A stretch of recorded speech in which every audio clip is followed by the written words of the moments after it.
Bismillahirrahmanirrahim. Assalamualaikum warahmatullahi wabarakatuh.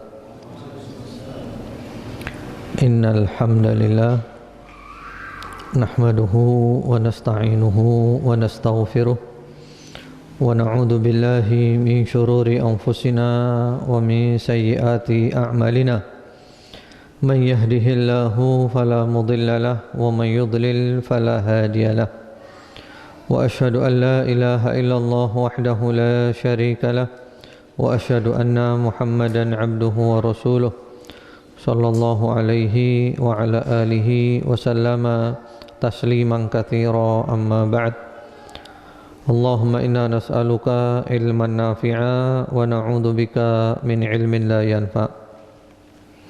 Ma'asyiral muslimin, ikhwan wa akhwat fillah rahimakumullah. Hari ini adalah hari Ahad, tanggal 29 Rabiul Awal 1434 Hijriah, yang bertepatan dengan tanggal 10 Februari 2013. Insyaallah kita akan melanjutkan kajian kita dari kitab Riyadhus Shalihin beserta syarah-syarahnya, dan yang terakhir kita membahas tentang keutamaan memberikan buka kepada orang yang puasa. Dan sekarang kita masuk pembahasan yang baru lagi, yaitu qala al-Imam An-Nawawi rahimahullahu ta'ala, berkata Imam Nawawi, semoga Allah merahmatinya, Kitabul I'tikaf, yaitu kitab yang membahas tentang i'tikaf. Kemudian beliau membawakan bab di dalamnya, yaitu bab nomor 232 yang diberi judul Babu Fadlil I'tikaf, bab keutamaan i'tikaf. Lalu dibawakan beberapa hadis. Yang pertama-tama, An Ibni Umar radhiyallahu taala anhuma annahu qala, dari sahabat Ibnu Umar, semoga Allah meridai keduanya, beliau berkata, kana Rasulullah sallallahu alaihi wasallam ya'takifu al-ashr al-awakhir min Ramadan, bahwasanya Rasulullah sallallahu alaihi wasallam i'tikaf pada 10 hari terakhir dari bulan Ramadan. Hadis ini adalah hadis yang muttafaqun alaih, disepakati oleh Al-Imam Al-Bukhari dan Imam Muslim rahimahumallahu ta'ala. Kemudian hadis yang berikutnya, sebelum nanti kita jelaskan panjang lebar hukum-hukum yang berkaitan dengan i'tikaf. Hadis yang berikutnya adalah wa an Aisyah radhiyallahu taala anha, dari Ibunda Aisyah, semoga Allah meridainya, anna Nabiyya sallallahu alaihi wa ala alihi wasallam kana ya'takiful ashral awakhir min Ramadan, bahwasanya Nabi Muhammad sallallahu alaihi wa ala alihi wasallam beliau i'tikaf 10 hari terakhir dari bulan Ramadan, hatta tawaffahu Allah ta'ala, sehingga Allah mewafatkan beliau. Thumma i'takafa azwajuhu min ba'dihi, kemudian i'tikaf istri-istri beliau sepeninggal beliau. Muttafaqun alaih. Hadis ini disepakati oleh Al-Imam Al-Bukhari dan Imam Muslim.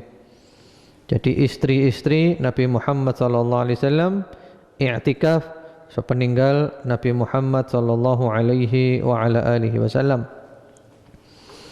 Selanjutnya hadis yang ketiga, wa an Abi Hurairah radhiyallahu taala anhu, dari sahabat Abu Hurairah, semoga Allah meridainya, annahu qala, beliau berkata, kana an-nabiy sallallahu alaihi wa ala alihi wasallam ya'takifu fi kulli Ramadan 10 ayyam, bahwasanya Rasulullah sallallahu alaihi wasallam i'tikaf setiap bulan Ramadan 10 hari.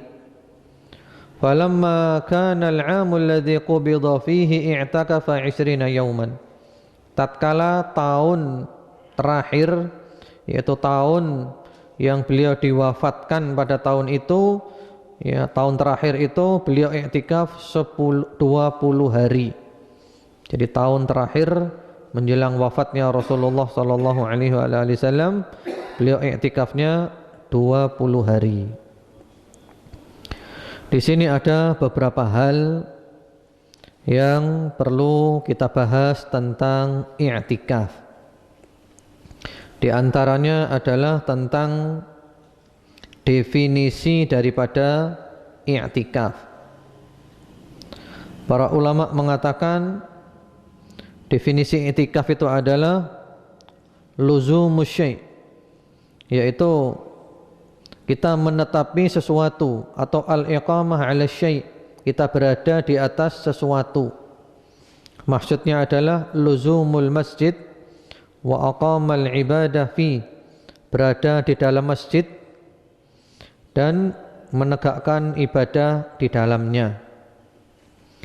Atau definisi yang singkat yang syar'i adalah luzumul masjid biniyatil qurbah ilallah ta'ala, berdiam diri di masjid dengan niat mendekatkan diri kepada Allah subhanahu wa ta'ala.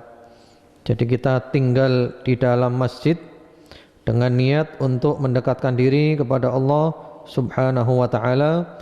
Itulah yang dinamakan dengan i'tikaf. Dan i'tikaf ini adalah termasuk ibadah yang disyariatkan semenjak dahulu kala, sebelum zamannya Nabi Muhammad sallallahu alaihi wasallam. Jadi syariat-syariat terdahulu itu juga menjelaskan tentang i'tikaf. Sebagaimana firman Allah Subhanahu wa taala di dalam surat Al-Baqarah ayat 125. Wa ahidna ila Ibrahim wa Ismaila an tahhira baitiya lit-ta'ifina wal-'akifina war-ruk'is sujud. Allah perintahkan kepada Nabi Ibrahim dan Nabi Ismail untuk membersihkan rumahnya Allah subhanahu wa ta'ala, Ka'bah, bagi orang-orang yang tawaf, orang-orang yang i'tikaf, serta orang-orang yang rukuk dan sujud. Berarti i'tikaf itu sudah ada semenjak dahulu kala. Kemudian juga di dalam Al-Quran, di dalam surat Al-Baqarah 187, Allah berfirman, وَلَا تُبَاشِرُهُنَّ وَأَنْتُمْ عَاكِفُونَ فِي الْمَسَاجِدِ, jangan mengumpuli istri ketika sedang i'tikaf di masjid. Ini berarti tentang disyariatkannya i'tikaf.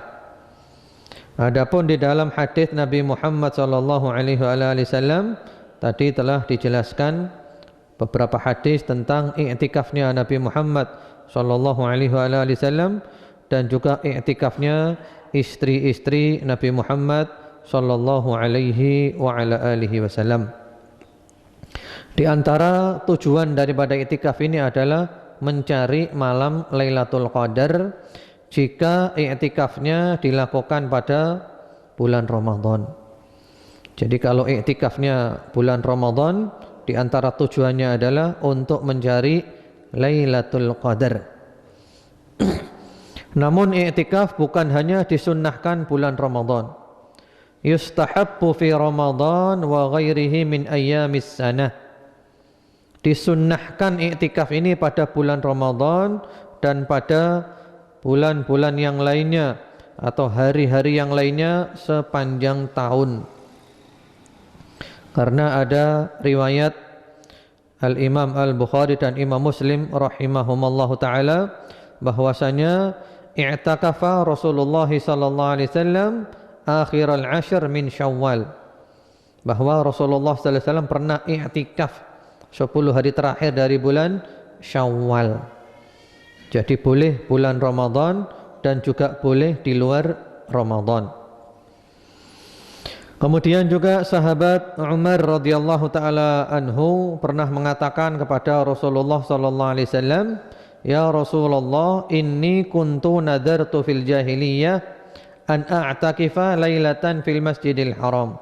Wahai Rasulullah, saya dulu pada zaman jahiliyah pernah bernazar untuk iktikaf semalam di Masjidil Haram. Lalu kata Rasulullah sallallahu alaihi wasallam, fa'aufi binadharik, tunaikan nadarmu. Kemudian fa'takafa laila, kemudian beliau iktikaf semalam saja. Jadi iktikaf itu boleh dilakukan walaupun hanya semalam. Bahkan sebagian ulama mengatakan walaupun hanya sesaat. Seperti antum sekarang berada di masjid, ya, semenjak masuk masjid diniatkan i'tikaf. Jadi saya niat i'tikaf di masjid ini sampai keluar dari masjid, maka itu namanya juga i'tikaf. Hanya saja i'tikaf yang paling afdal adalah i'tikaf yang dilakukan pada 10 hari terakhir Ramadan, selama 10 hari. Kemudian juga hikmah daripada disyariatkannya i'tikaf. Hikmahnya sangat banyak. Di antara hikmah itu adalah untuk menata hati. Jadi hati kita ini kan bercerai-berai, berpecah belah, banyak urusan, banyak pikiran, banyak problem. Nah, tujuannya i'tikaf itu kita berada di masjid, terputus daripada makhluk, terputus daripada urusan materi duniawi, kita benar-benar fokus menghadap kepada Allah Subhanahu wa taala untuk menata hati. Sehingga i'tikaf ini bukan hanya pada bulan Ramadan saja, sepanjang tahun boleh i'tikaf. Puasa boleh, tanpa puasa juga boleh. Jadi menata hati. Jadi kita benar-benar putus dari makhluk. Kita fokus berzikir kepada Allah, berdoa, bermunajat, membaca Al-Quran, sholat, dan berbagai macam ibadah yang lainnya, supaya kita dekat kepada Allah Subhanahu wa ta'ala dan benar-benar hati kita tertata, hati kita fokus kepada Allah Subhanahu wa ta'ala, menata hati. Itu diantara tujuannya i'tikaf. Adapun kalau bulan Ramadan, maka diantara tujuannya adalah untuk menggapai Lailatul Qadar. Jadi i'tikaf ini diisi dengan zikir dan fikir, berzikir dan bertafakur, membaca Al-Quran, berzikir, berdoa, bermunajat, kemudian juga bertafakur, merenungkan tentang diri kita, siapa saya, ya nanti perjalanan saya bagaimana, berapa banyak dosa saya, apa persiapan saya menghadapi kematian nanti, bagaimana cara merubah umat yang sudah rusak, bagaimana saya berada di tengah-tengah umat untuk tetap istiqamah, tidak rusak seperti kebanyakan manusia terus. Jadi i'tikaf ini sangat penting sekali. Itu diantara tujuannya. Kemudian diantara tujuannya pula adalah untuk menggapai ridho dan cinta Allah Subhanahu wa ta'ala.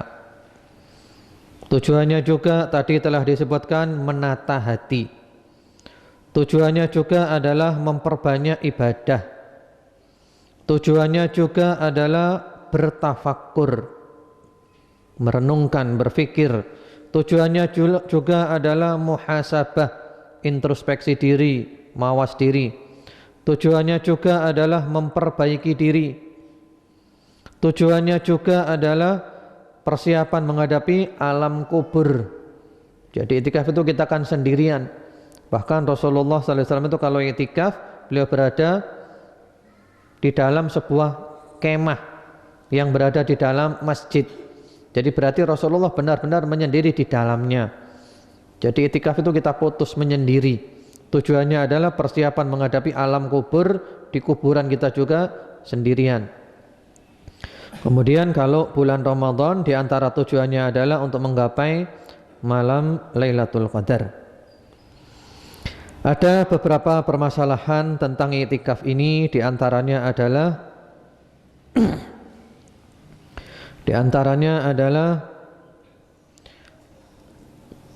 ketika kita i'tikaf, baik bulan Ramadan ataupun di luar Ramadan, kita perlu memasang tujuan dan target. Nah, ini penting supaya i'tikaf kita itu fokus, ya, tidak ngambang. Saya besok kepingin itikaf di masjid 1 hari. Kalau 1 hari itu berarti dimulai semenjak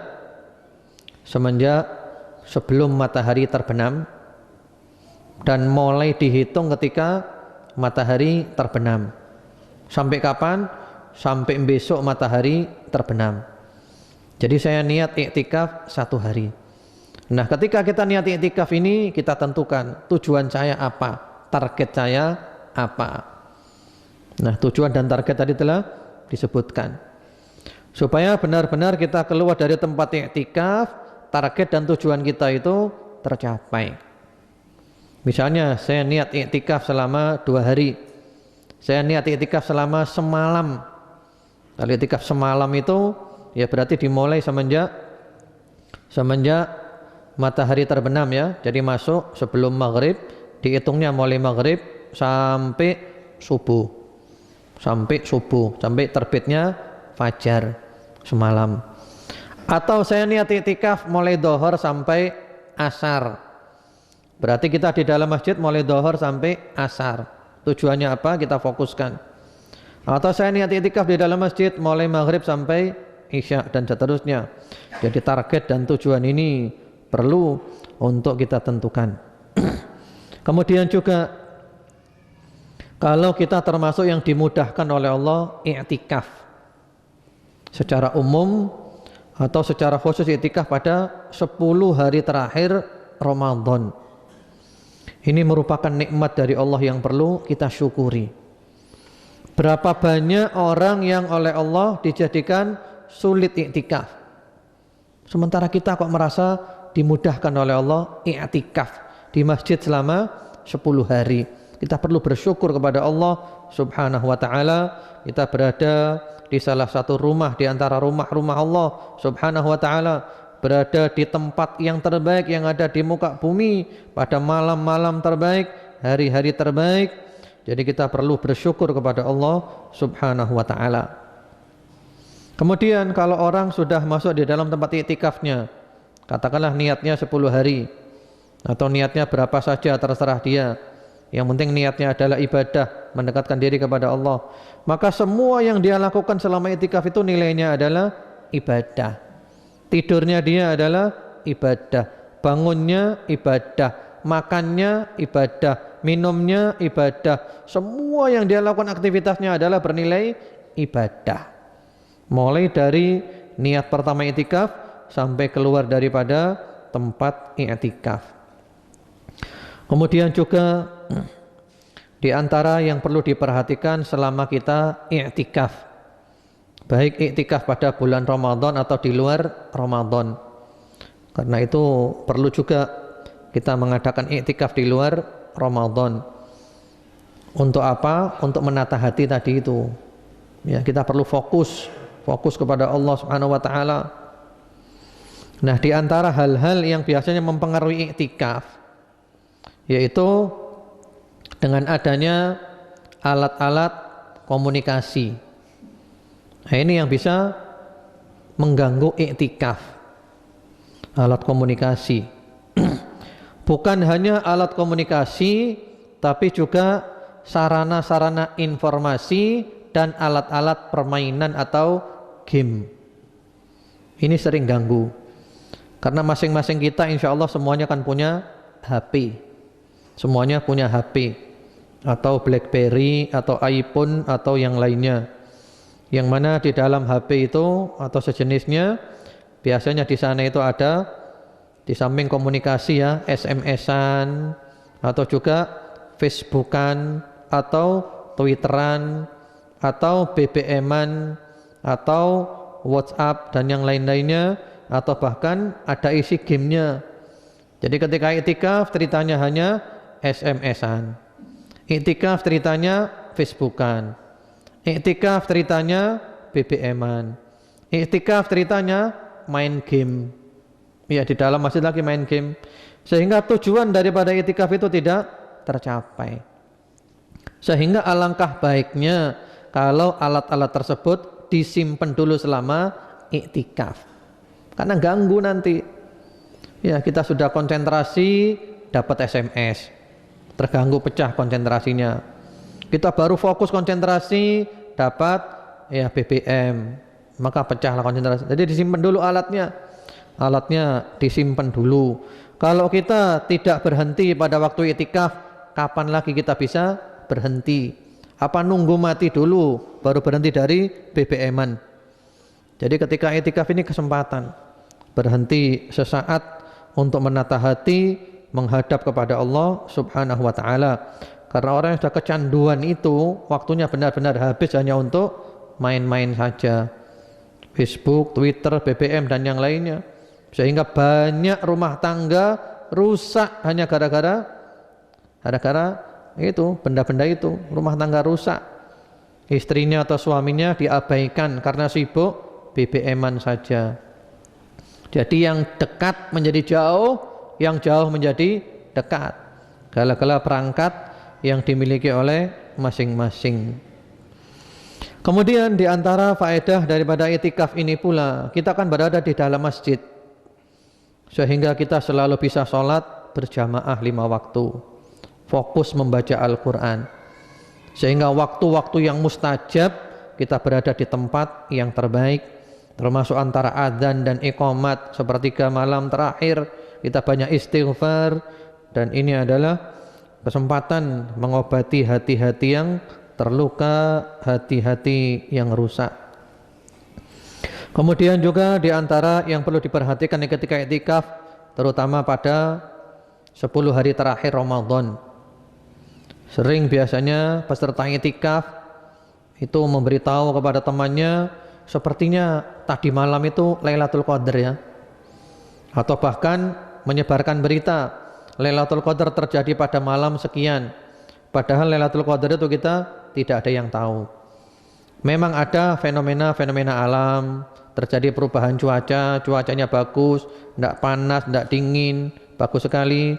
Matahari terbit pagi harinya itu sinarnya melemah sampai benar-benar meninggi, tapi kita tidak bisa memastikan kapan terjadinya. Yang jelas dan yang pasti, orang yang mendapatkan Lailatul Qadar itu setelah selesai iktikaf dia menjadi orang yang lebih baik lagi. Insya Allah itu tanda bahwa dia benar-benar mendapatkan malam Lailatul Qadar. Kemudian juga di antara hal-hal yang perlu diperhatikan pula ketika iktikaf, orang yang niatnya iktikaf 10 hari terakhir Ramadan, kapan masuknya dan kapan keluarnya. Jadi kalau niat 10 hari terakhir Ramadan, masuknya adalah yadkhulu min ghurubi asy-syams lailatal wahid wal 20. Ya. Jadi masuknya itu menjelang matahari terbenam malam 21. Jadi tanggal 20 Ramadan. Sore hari ba'dal asar sudah siap-siap di tempat iktikaf. Dan iktikafnya dihitung semenjak matahari terbenamnya itu malam 21. Sehingga malam 21 adalah malam pertama bagi dia. Dan diakhiri kapan? Diakhiri adalah bi ghurubi syams akhir yaumin Ramadan. Diakhiri pada terbenamnya matahari hari terakhir pada bulan Ramadan, dan ini adalah merupakan pendapat yang rajih.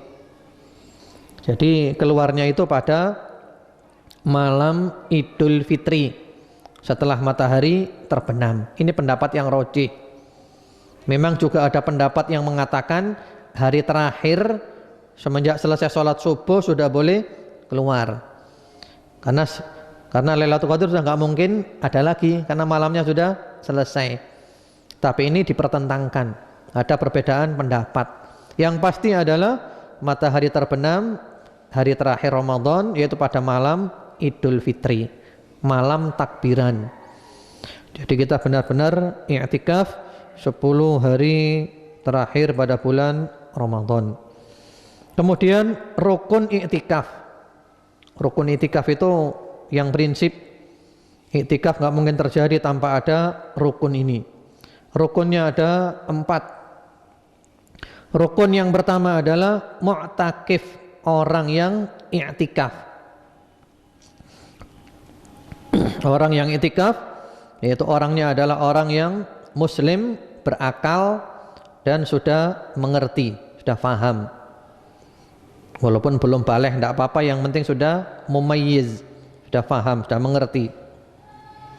Kemudian juga orang perempuan boleh, dengan catatan orang perempuan itu dua syarat. Syarat yang pertama, mendapat izin dari suaminya kalau sudah menikah, atau mendapat izin dari walinya, orang tuanya kalau belum nikah. Kemudian syarat yang kedua tentang orang perempuan, yaitu aman dari fitnah, tidak khawatir terjadi hal-hal yang tidak diinginkan, tidak khawatir terjadi fitnah. Jadi tidak ada kholwat berdua-duaan, jadi mereka rombongan perempuan benar-benar terjamin keamanannya. Itu rukun yang pertama. Rukun yang kedua adalah al-mu'takaf fihi, yaitu tempat i'tikaf.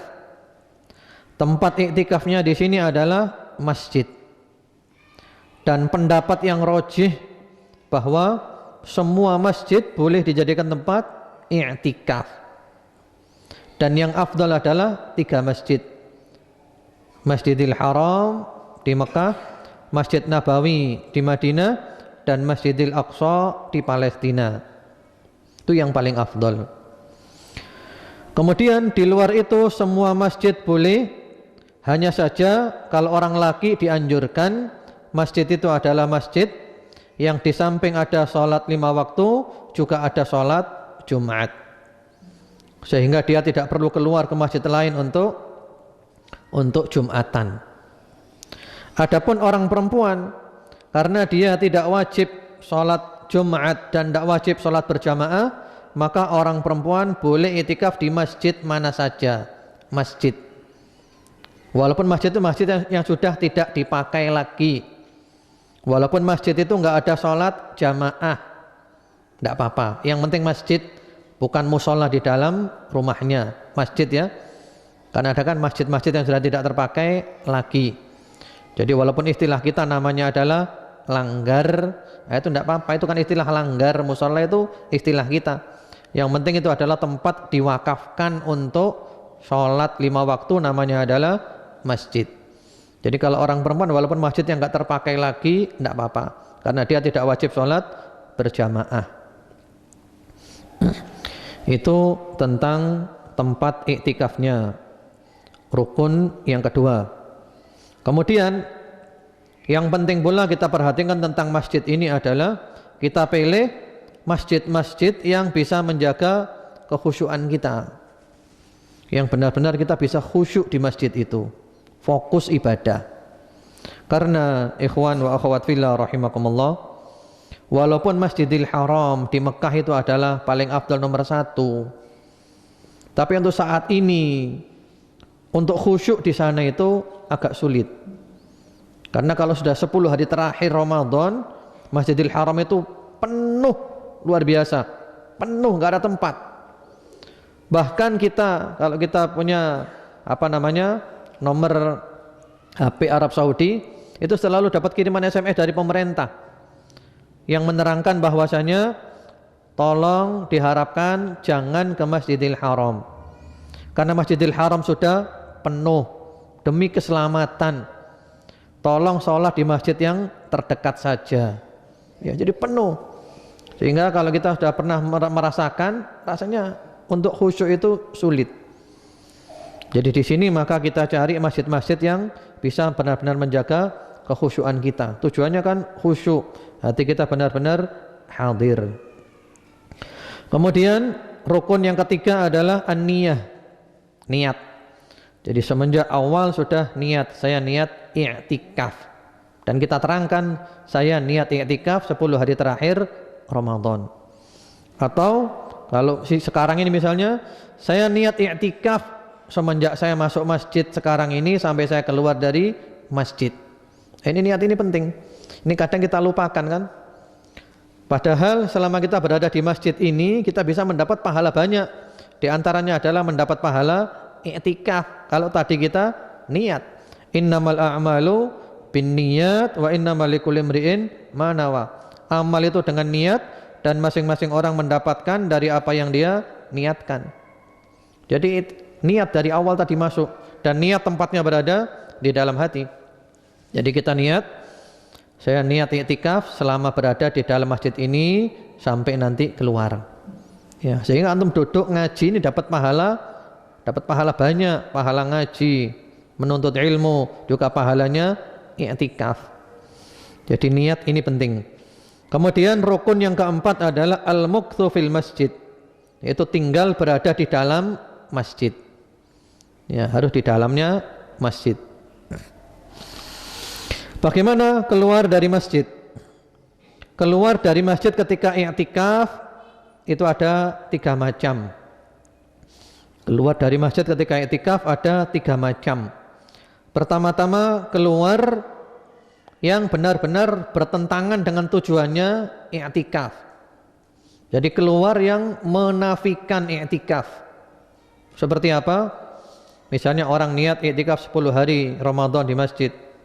Ya, dia enggak kuat, kangen kepada istrinya. Pulang dulu untuk berhubungan suami istri. Nah, ini batal i'tikafnya. Jadi mungkin malam pulang dulu hubungan suami istri, maka batal i'tikafnya. I'tikafnya batal.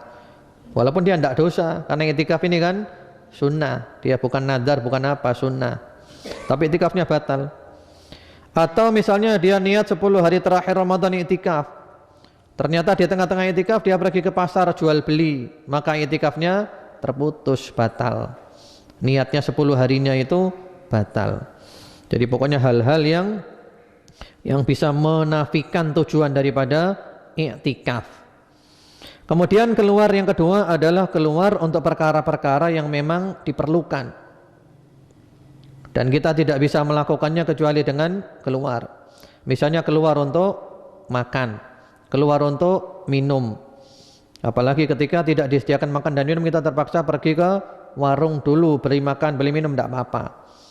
Yang jelas kepentingan kita hanya untuk makan dan minum, terus kembali lagi, segera kembali, tidak berlama-lama. Atau juga keluar untuk buang hajat, buang air besar, buang air kecil, untuk mandi. Karena kita di Indonesia sudah kebiasaan kita mandi 1 hari 2 kali. Kalau i'tikaf mandinya diusahakan 1 kali saja, supaya apa? Waktu kita tidak banyak terbuang untuk mandi. Jadi mandi sehari sekali kan sudah insya Allah cukup. Karena kalau kita sering-sering mandi nanti waktunya habis di kamar mandi. Nah, ini tidak apa-apa, ini keluar yang ada perlunya. Kemudian keluar yang ketiga adalah keluar yang tidak menafikan i'tikaf. Tidak menafikan i'tikaf, yaitu keluar-keluar yang masih ada berhubungan dengan ibadah juga. Misalnya keluar untuk ngubur jenazah. Ya, kita niat i'tikaf 10 hari terakhir Ramadan. Tiba-tiba di masjid ada jenazah, kita niat ikut ngubur. Atau ketika kita i'tikaf, tiba-tiba ada sanak famili kita yang sakit, kita keluar untuk menjenguk. Bagaimana hukumnya ini? Para ulama mengatakan boleh dengan catatan. Dengan catatan yaitu kita mensyaratkan semenjak awal. Jadi mensyaratkan semenjak awal. Jadi sebelum masuk i'tikaf kita sudah mensyaratkan, saya sekarang i'tikaf niat 10 hari terakhir, dan nanti kalau ada jenazah saya niat akan ngubur, dan nanti kalau ada orang sakit saya niat akan menjenguk.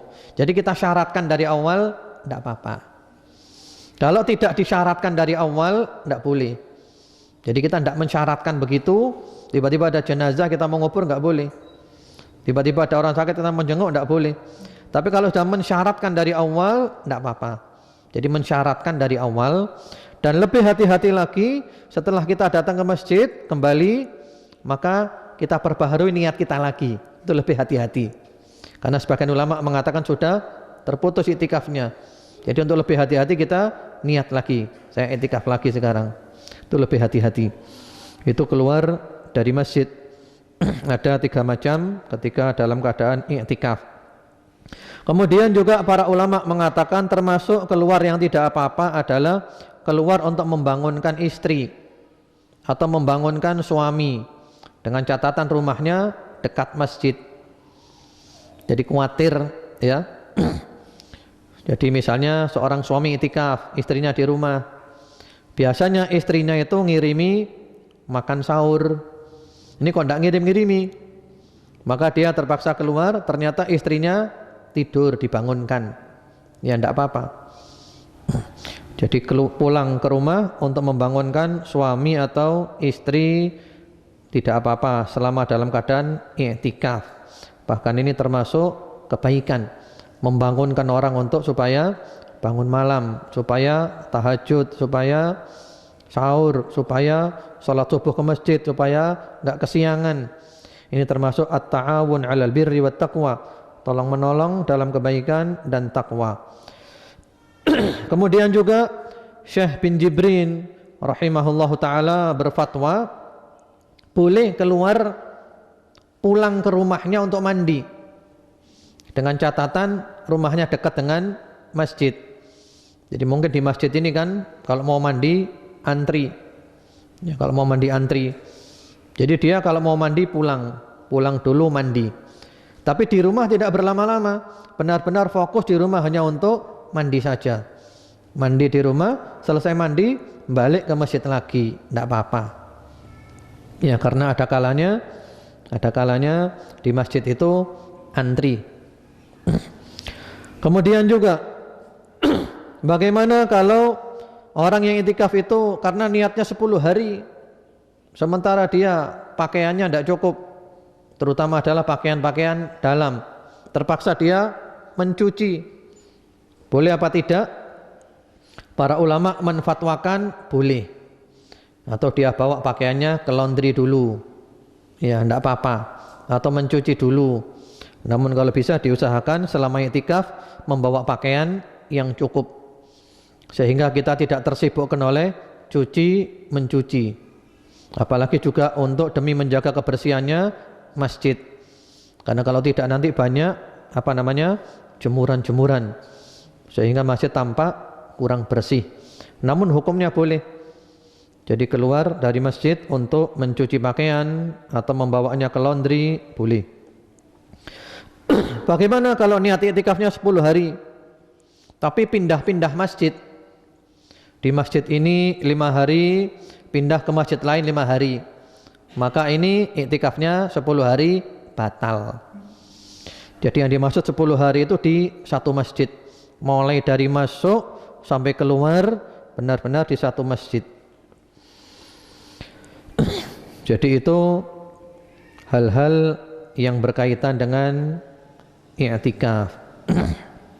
Bagaimana kalau i'tikaf itu misalnya kita masih ada hubungan dengan keluarga karena ada perlu, misalnya sesekali tanya kabarnya keluarga, sesekali kita memanfaatkan telepon, sesekali seperlunya, maka tidak apa-apa. Sesekali ya, seperlunya saja. Seperti Rasulullah SAW ketika i'tikaf beliau juga mengeluarkan kepalanya untuk dibersihkan oleh Ibunda Aisyah. Kemudian beliau juga dikunjungi oleh Sofia ke masjid. Bahkan beliau kemudian pulang mengantarkan Sofia. Ya, jadi sesekali. Kalau sekarang melalui telepon, tapi sesekali, jangan sering-sering. Jangan nanti pagi telepon, siang telepon, sore telepon. Nah ini berarti orang nanti di kuburan tidak kerasan. Di kuburannya tidak kerasan. Di kuburan kepingin telepon terus tapi nggak ada sinyal. Jadi i'tikaf ini kita benar-benar latihan sendirian. Latihan putus dengan makhluk. Mau tidak mau kita akan putus dengan istri kita. Kita akan putus dengan bapak kita. Kita akan putus dengan ibu kita. Kita putus dengan anak-anak kita. Kita putus dengan harta kita, rumah kita, mobil kita, rekening kita, semua yang kita miliki, kita putus. Dan i'tikaf ini kita latihan putus. Nah, selama i'tikaf itu kita tenang apa tidak? Kalau selama i'tikaf kita masih kepikiran dunia saja, nanti di kuburan pun kita juga akan kepikiran seperti itu. Jadi latihan ini, latihan benar-benar menghadapi kesepian ketika berada di alam kubur.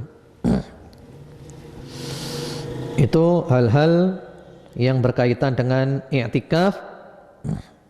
Semoga jelas dan semoga bermanfaat. Bagaimana kalau orang iktikafnya putus? Apakah wajib mengqadha? Jawabannya tidak, selama itu bukan iktikaf yang wajib, bukan nadar. Jadi misalnya niatnya 10 hari, ternyata 5 hari dia sudah gagal, enggak wajib mengqadha dan tidak berdosa. Jadi ini iktikaf.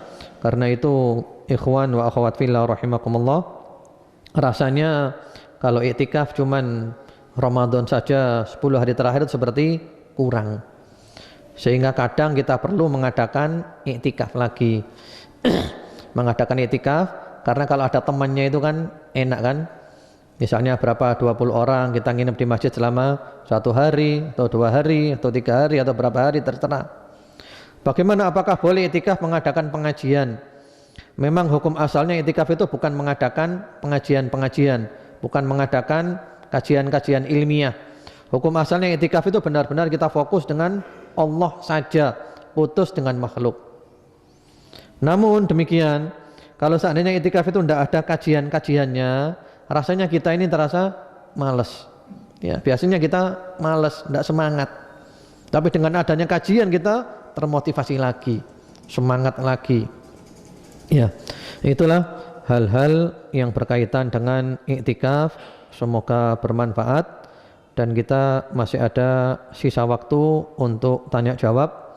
Boleh melalui SMS di HP saya 0816 429 6227 atau boleh melalui kertas yang sesuai dengan materi. Assalamualaikum. Waalaikumsalam. Ustadz, saya pernah dengar kalau wanita haid tidak boleh ikut iktikaf. Bagaimana dengan wanita haid yang ikut mendengarkan kajian di sebuah masjid? Apakah boleh? Apakah itu juga termasuk iktikaf di masjid? Mengenai wanita haid masuk masjid itu ada beda pendapat. Sebagian mengatakan tidak boleh, sebagian mengatakan boleh. Yang mengatakan boleh membawakan hadits, yang mengatakan boleh punya yang mengatakan boleh itu membantah hadits yang mengatakan tidak boleh, bahwa haditsnya tidak ada yang sahih. Jadi hadits-hadits yang melarang wanita haid masuk masjid itu adalah hadits yang tidak sahih. Sebagaimana Syekh Mustafa Al-Adawi dalam kitabnya Jami' Ahkamin Nisa, kemudian juga Syekh Husain Al-Awaisyah dalam kitab fikih beliau Al-Fiqh Al-Muyassara Al-Kitabi was Sunnah, ya diterangkan sehingga beliau berkesimpulan wanita haid itu larangannya hanya ada 4 yang pasti dan tidak ada perbedaan pendapat. Yang pertama-tama adalah sholat, yang kedua adalah puasa tapi dia mengqadha puasanya, yang ketiga tawaf di Ka'bah, yang keempat jima di farji. Itu 4 tidak ada khilafiyah, sepakat. Adapun masuk masjid, membaca Al-Quran, memegang mushaf Al-Quran, ini ada perbedaan pendapat. Namun demikian, perempuan yang haid jangan iktikaf di masjid.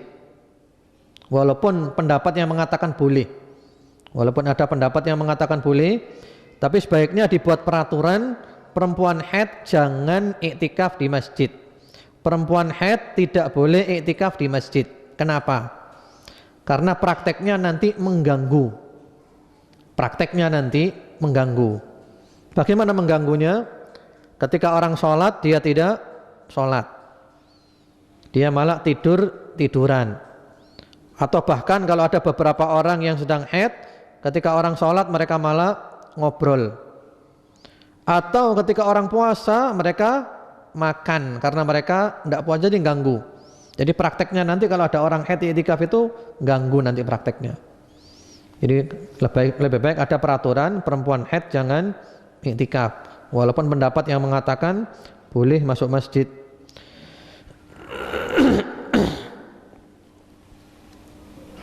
Ustadz, apa nilai iktikaf maghrib sampai dengan isya sebelum dengar pengajian? Sedikit-sedikit tertidur apa masih ada pahalanya? Ya, kalau sedikit-sedikit tertidur mudah-mudahan ada pahalanya. Tapi kalau tidur namanya bukan iktikaf, itu hanya pindah tempat tidur saja. Biasanya di rumah, sekarang di masjid. Karena itu kalau begitu merasa ngantuk, solusinya adalah ke kamar mandi wudhu untuk menghilangkan ngantuk. Jadi kalau ngantuk pergi ke tempat wudhu untuk wudhu menghilangkan ngantuk. Dan ini diantara kelebihannya umat Islam. Umat Islam ini adalah orang-orang yang berbahagia. Karena sekarang di dunia ini banyak orang mengeluh tidak bisa tidur. Di Amerika itu orang kaya-kaya tapi mengeluh tidak bisa tidur, sehingga mereka butuh obat tidur untuk bisa tidur. Nah, sementara orang Islam Masya Allah masuk masjid ada pengajian langsung tidur.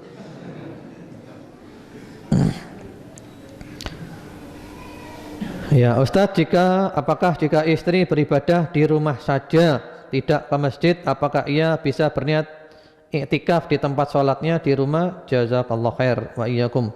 Tidak bisa. Jadi iktikaf itu syaratnya harus masjid. Musola rumah tidak bisa, masjid. Hanya saja orang perempuan boleh berada di masjid yang sudah tidak ada sholat jamaah lagi. Langgar-langgar, ya musola-musola, yang penting itu adalah tempat yang sudah diwakafkan untuk sholat. Ustadz, bagaimana kalau saat iktikaf keluar untuk kerja? Karena saat iktikaf belum ada libur kerja. Ya dia boleh iktikaf, cuman nggak bisa 10 hari. Jadi dia iktikafnya selama berada di masjid saja. Jadi misalnya mulai maghrib sampai subuh. Berarti iktikaf 10 hari dia tidak bisa. Namun masih boleh iktikaf kan? Iktikaf kan tidak harus 10 hari, sebentar juga boleh. Jadi berarti mereka yang masih punya jam-jam kerja, mungkin iktikafnya itu iktikaf dari maghrib sampai subuh, atau maghrib sampai matahari terbit sampai duha, ya. Jadi kalau untuk 10 hari ya harus 10 hari di masjid. Mohon dijelaskan sunnah-sunnah iktikaf dan pembatal-pembatal iktikaf. Sudah dijelaskan semua tadi. Jadi sudah dijelaskan semuanya ya. Pembatalnya adalah hubungan suami istri. Ya, jima itu membatalkan. Wala tubashiruhunna wa antum aakifuna fil masajid. Termasuk juga keluar melakukan hal-hal yang menafikan iktikaf, yaitu diantaranya adalah jual beli.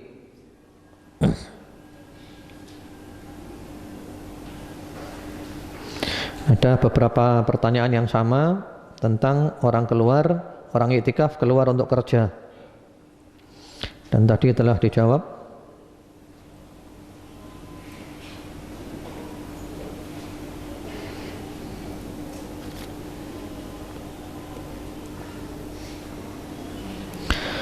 Ustadz, bagaimana iktikafnya bisa khusyuk kalau sholat tiap harinya saja sudah enggak bisa khusyuk walau sudah belajar karena gangguan dunia? Nah, iktikaf itulah latihan khusyuk. Karena itu kalau iktikaf itu kita usahakan benar-benar putus dari dunia, tawakal sudah, HP-nya matikan. Jadi apapun yang terjadi di luar sana saya tawakal kepada Allah. Yang penting kalau kita seorang suami, seorang bapak sudah memberikan kecukupan kepada anak dan istri, jaminan kepada mereka, ya, sudah kita tawakal kepada Allah. Sudah fokus benar-benar putus dari dunia. Jadi iktikaf itu adalah latihan. Lah kapan lagi kita akan bisa putus dari dunia? Kalau orang-orang zaman dulu, nabi-nabi zaman dulu itu kan pergi ke gunung-gunung, ke gua-gua, ke hutan-hutan. Termasuk Rasulullah sallallahu alaihi wasallam, yaitu beliau pergi ke Gua Hira. Nah, sekarang setelah adanya Islam, kita tidak lagi pergi ke gunung-gunung, ke gua-gua, ke laut-laut atau yang lainnya, tapi kita pergi ke rumahnya Allah, masjid. Iktikafnya di masjid. Kalau kita iktikaf 10 hari, kemudian hari ketiga kita keluar masjid, lalu kita kembali lagi dan berniat lagi, berarti kita memulai lagi, tapi iktikafnya sudah tidak 10 hari lagi. Apakah demikian? Iya, begitu. Jadi kalau sudah 3 hari keluar, yaitu keluar yang tidak ada hubungannya dengan iktikaf, yang bertentangan dengan iktikaf, ya berarti iktikafnya sudah terputus. Masuk masjid lagi, niat lagi, dan kita sudah tidak tercatat iktikaf 10 hari. Kecuali keluar tadi yang ada hubungannya dengan ibadah ngubur jenazah, menjenguk orang sakit dengan catatan semenjak awal masuk iktikaf sudah kita syaratkan. Maka iktikafnya tidak terputus. Disyaratkan dari awal.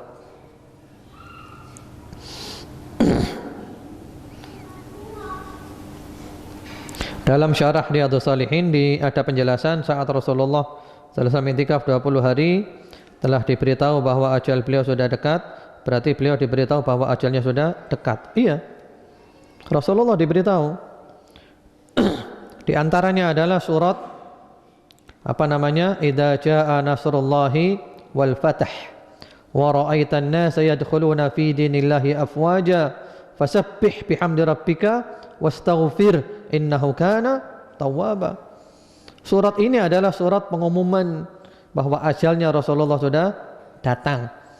Sehingga sahabat Abu Bakar As-Siddiq radhiyallahu taala anhu ketika turun surat ini An-Nasr, beliau sahabat Abu Bakar nangis. Orang-orang heran, "Loh, kenapa ini orang ini nangis? Wong Islam jaya. Rasulullah disuruh banyak bersyukur, berzikir kok nangis?" Apa kata sahabat Abu Bakar? Surat ini tandanya Islam sudah sempurna. Berarti tugasnya Rasulullah sudah selesai. Rasulullah diperintahkan bersyukur kepada Allah, memperbanyak ibadah untuk menjemput ajalnya. Itu diantara apa namanya fikih yang sangat mendalam yang dimiliki oleh sahabat Abu Bakar As-Siddiq radhiyallahu taala anhu. Bahkan Rasulullah disuruh milih apakah hidup terus ataukah mati. Dan Rasulullah milih mati, berjumpa dengan kekasihnya, berjumpa dengan Allah Subhanahu wa taala.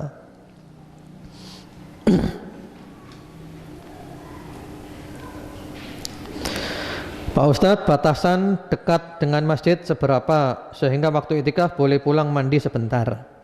Ya, batasannya mungkin satu kampung lah, satu kampung. Ya, karena kalau terlalu jauh 1 kilo 2 kilo nanti waktunya habis untuk di perjalanan dan kita juga banyak godaan. Istilahnya dekat itu mungkin batasannya seperti satu kampung. Ustadz, tadi pas masuk masjid lupa iktikaf. Bolehkah niat iktikaf diucapkan setelah beberapa lama duduk di masjid? Ya, tanpa diucapkan ya. Jadi kalau tadi lupa niatnya, ya ketika ingat itu langsung niat. Dan niat tempatnya berada di dalam hati. Jadi misalnya tadi ketika masuk lupa tidak niat iktikaf, maka ketika ingat sudah duduk di tengah-tengah majelis niat iktikaf semenjak sekarang ini sampai nanti pulang dari masjid.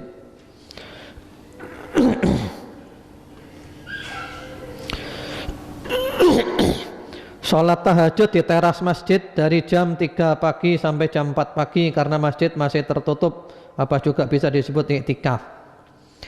Batasannya masjid itu mana? Para ulama mengatakan batasannya masjid itu adalah yang berada di dalam masjid, bahkan termasuk yang berada di dalam pagarnya masjid. Itu batasannya adalah masjid. Jadi teras masjid adalah termasuk masjid. Namun kalau kita pakai batasan ini berarti tidak boleh berdagang berada di dalamnya pagar masjid. Karena itu masih masuk kategori masjid.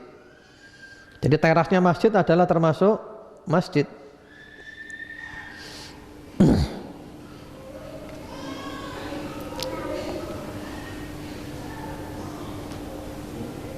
Ustadz, apakah orang yang akan mendapat malam Lailatul Qadar hanya orang-orang yang iktikaf di dalam masjid saja? Tentu tidak, tentu tidak. Namun disyariatkan 10 malam terakhir itu iktikaf di masjid. Bahkan Rasulullah menghidupkan malam-malamnya. Bahkan Rasulullah ahya laila wa aiqadha ahlah, membangunkan malam-malamnya dan menghidupkan malam-malamnya dan membangunkan keluarganya. Namun tidak ada keterangan bahwa yang mendapat Lailatul Qadar itu hanya yang berada di masjid saja, tidak ada keterangannya. Itu semua kembali kepada kehendaknya Allah dan kembali kepada kebaikan diri kita. Terutama bukan hanya baik badannya saja, tapi juga yang tidak kalah pentingnya adalah baik hatinya. Hati kita benar-benar bersih, bersih dari kekafiran, bersih dari kesyirikan, bersih dari segala macam bid'ah yang menyimpang dari sunnah, bersih dari kemunafikan, bersih dari riya, bersih dari sum'ah, bersih dari ujub, bersih dari sombong, bersih daripada penyakit-penyakit hati, iri, dengki, hasad, niat-niat jahat kepada orang Islam. Ini orang-orang yang layak untuk mendapatkan Lailatul Qadar. Jadi amalan hati itu tidak kalah pentingnya dengan amalan masjid. Jadi amalan hati tidak kalah pentingnya dengan amalan badan. Walaupun kita berada di luar masjid. Sehingga Ibnu Rajab rahimahullahu taala itu sering mengulang kata-kata, ada kalanya orang itu sholat tahajud, sholat malam, tapi Allah murka kepadanya. Ada kalanya orang tidur tidak sholat malam, tapi Allah ridho kepadanya. Kok bisa? Karena orang ini dia sholat malam, sementara hatinya penuh dengan penyakit, hatinya rusak. Ya. Sementara orang ini tidur malam nggak bangun, tapi hatinya penuh dengan bersih hatinya, bersih hatinya. Subhanallah. Tentu yang lebih afdal lagi adalah orang yang sholat malam dan hatinya bersih. Ya, karena pernah ditanyakan kepada Rasulullah sallallahu alaihi wasallam, "Ya Rasulullah, fulanah shaimah qaimah wa hiya tu'dhi jaraha." Ya Rasulullah, si fulanah perempuan ini rajin sholat tahajud, rajin puasa sunnah, tapi suka ganggu tetangga. Apa kata Rasulullah? Hiya finnar, dia adalah ahli neraka. Karena sholat malamnya, puasa sunnahnya tidak bisa merubah akhlaknya, tidak bisa memperbaiki hatinya. Sebaliknya Rasulullah SAW pernah mengatakan seorang sahabat 3 hari berturut-turut bahwa dia adalah ahlul jannah. Ketika ada sahabat ke rumahnya, menginap di rumahnya, kepingin tahu punya amalan apa, 3 hari 3 malam sahabat ini nginap. Ternyata orang itu tidak punya amalan istimewa, tahajud pun tidak, malam tidur. Cuman kalau terjaga malam hari zikir sebentar, tidur lagi, subuh baru bangun. Amalannya biasa, hanya omongannya selalu baik. Ketika ditanya, sebenarnya kamu punya amalan apa? Karena Rasulullah mengatakan kamu ahli syurga 3 hari berturut-turut. Ternyata amalannya adalah di hati saya tidak ada niat-niat jahat kepada orang Islam. Tidak ada hasad, iri, dengki terhadap nikmat yang diberikan Allah kepada orang Islam. Karena hatinya bersih. Jadi karena amalan hati. Jadi amalan hati ini penting. Jadi istilahnya kalau kita bisa itikaf di masjid lebih afdol. Kalau tidak bisa mungkin di rumah, mungkin orang kan ada halangannya, ada halangan.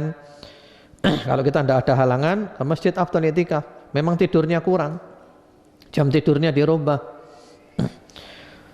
Seperti itu.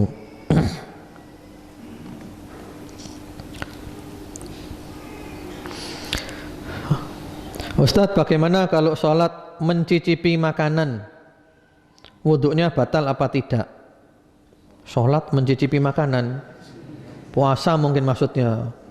Kalau sholat mencicipi makanan, semua madhab mengatakan batal. Semua madhab itu tidak ada khilafiyah. Kalau puasa mencicipi makanan, ya mencicipi saja untuk tahu rasanya lalu dikeluarkan lagi, tidak ditelan, itu tidak apa-apa. La ba'sa an yadhuqal khal ma lam yadhul khalqah wa huwa shaim, kata sahabat Ibnu Abbas. Jadi tidak apa-apa merasakan cuka, ya, selama tidak ditelan, dikeluarkan lagi walaupun dalam keadaan puasa. Jadi mencicipi tidak apa-apa tapi dikeluarkan lagi, dan wudhunya juga tidak batal. Ya, mungkin itu dulu aja. Wallahu alam.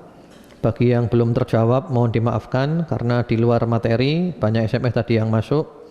Semoga Allah Subhanahu wa taala menjadikan kita istiqamah dan umur kita ditutup dengan husnul khatimah. Allahumma amin. Subhanakallahumma bihamdika asyhadu an la ilaha illa anta astaghfiruka wa atubu ilaik. Assalamualaikum warahmatullahi wabarakatuh.